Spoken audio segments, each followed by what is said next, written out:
የባንኮች ወለድ አሰራር ወይም የማይክሮ ፋይናንሶች የወለድ አሰራር ሚስጥር እነግራችኋለሁ። መቼ በትክክል እጃችሁ ላይ ብር ቢኖር ራሱ መዝጋት እንዳለባችሁ እነግራችኋለሁ። የወለድ አሰራራቸው ሚስጥር ከጀርባ ያለው እውነት ምንድነው የሚለውን በዚህ ቪዲዮ መልስላችኋለሁ። ይህ የዩቲዩብ ቻናል ፋይናንስና ቢዝነስ ኢንፎርሜሽኖችን የማቀርብበት የዩቲዩብ ቻናል ነው። ትክክለኛና ተአማኝ የሆኑ የቢዝነስ ኢንፎርሜሽኖችን ከፈለጋችሁ ሰብስክራይብ በፍጹም እንዳይረሳ፣ ሰብስክራይብ አድርጉ። እንዲሁም ቪዲዮ ላይክ አድርጋችሁ ጀምሩ። ዛሬ የምንነጋገርበት ርዕስ የሚሆነው ከባንክ ብድር ወስዳችሁ ወይም ከማይክሮ ፋይናንስ ብድር ወስዳችሁ የብድር ወለድ አሰራሩ ምን ይመስላል የሚለውን በትክክል አስረዳችኋለሁ። እንዲሁም ብድሩ የሆነ ካሽ እጄ ላይ መጣ ወይም አገኘው ብላችሁ መዝጋት አለባችሁ ወይም የለባችሁም የሚለውን፣ ብዘጉትስ መቼ ነው መዝጋት ያለባችሁ፣ የወለድ መጠናቸው ምን ጊዜ ያብጣል ምን ጊዜ ደግሞ ይወርዳል የሚለውን ወሳኝ ነጥቦችን ዛሬ ነግራችኋለሁ። ቪዲዮውን እስከ መጨረሻ ማየት እንዳትረሱ።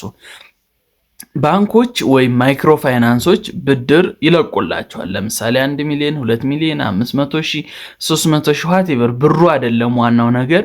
ከተለቀቀላችሁ በኋላ የብድር አከፋፈላችሁ በየወሩ ከሆነ እና ለ3 ዓመት ብትበደሩ ኦር ለ2 ዓመት ኦር ለ1 ዓመትም ሊሆን ይችላል ብትበደሩ የወለድ አሰራሩ ሂደት ምንድነው የሚሆነው? የመጀመሪያው ስቴፕ የወለድ መጠኑ ዝቅ እያለ እየቀነሰ ይሄዳል። የፕሪንሲፓሉ ወይም የዋናው የመመለሻ ብድር ደግሞ ከፍ እያለ ይሄዳል። ምን ለማለት ነው? እዚህ ጋር ያልገባችሁ በደንብ ላስረዳችሁ። ለምሳሌ አንድ ተበዳሪ 300,000 ብር ተበድሮ ለ1 ዓመት በየወሩ የሚከፍለው 28,000 ብር ከሆነ ይሄ 28,000 ብር ከየትና ከየት እንደሆነ ልንገራችሁ።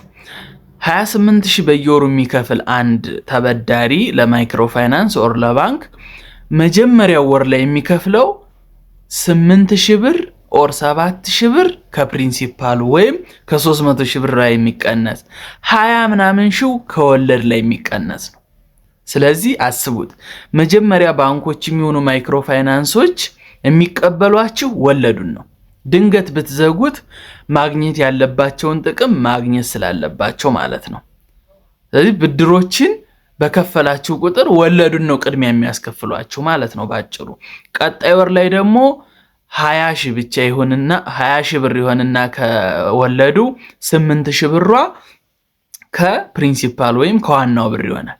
ሶስተኛ ወር ላይ ስትደርሱ 19,000 ብር ከወለዱ ይሆንና 9,000 ብር ከዋናው እያለ እንደዚህ ነው የሚሄደው። ከዛ ወለዱ በጣም እየቀነሰ ከዋናው ብር ላይ ደግሞ የምትከፍሉት በጣም እየጨመረ ይሄዳል ማለት ነው ወደ ማለቂያው ሲሄድ። ስለዚህ አንድ ብድር በምትዘጉበት ጊዜ ይህን ካልኩሌሽን በደንብ አስባችሁ ሊሆን ይገባል።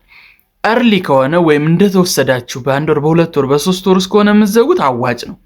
ወደ መጨረሻ በሄዳችሁ ቁጥር ግን የምትዘጉ ከሆነ ኦልሬዲ የወሰዳችሁት ከዋናው ብር ላይ ስለሆነ የምትመልሱት ያን ያክል አዋጭ አይደለም ማለት ነው። እንደ ተበዳሪ ስታስቡት አንድ ተበዳሪ መክፈል ያለበት ወይም ብድሩን ልዝጋ ካለ መጀመሪያ አካባቢ ከሆነ አዋጭ ነው። ከዛ ውጪ ግን ወደ መጨረሻ አካባቢ ዘጋለው ካለ ኦልሬዲ ምንም ወለዱን ስለከፈላችሁት ብሩን ብትጠቀሙበትና ብትሰሩበት ነው አዋጭ የሚሆነው ብዬ አስባለሁ። ይሄ እንግዲህ የግል ምልከቴና ሐሳቤ ነው። ቼክ ማድረግ ትችላላችሁ። የወለድ አሰራር ባንኮች ላይ ኦር ማይክሮ ፋይናንሶች ላይ ሄዳችሁ ቼክ ብታደርጉ ወለዱን ቅድሚያ ያስከፍሏችኋል።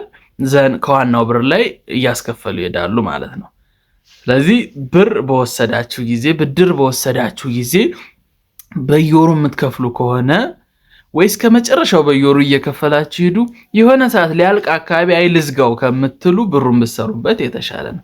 ምክንያቱም የወለድ መጠኑ በጣም ዝቅተኛ ነው ወደ መጨረሻ የምትከፍሉት። ይሄ ቢዝነስ ቲፕ ነው። በጣም እንደጠቀማችሁ ተስፋ አደርጋለሁ። ሰብስክራይብ በፍጹም ሳታደርጉ እንዳትወጡ። በቀጣይ በአዲስ የቢዝነስ እና የፋይናንስ ኢንፎርሜሽን እመጣለሁ። እስከ ቀጣይ ቪዲዮ ቴንኪዩ።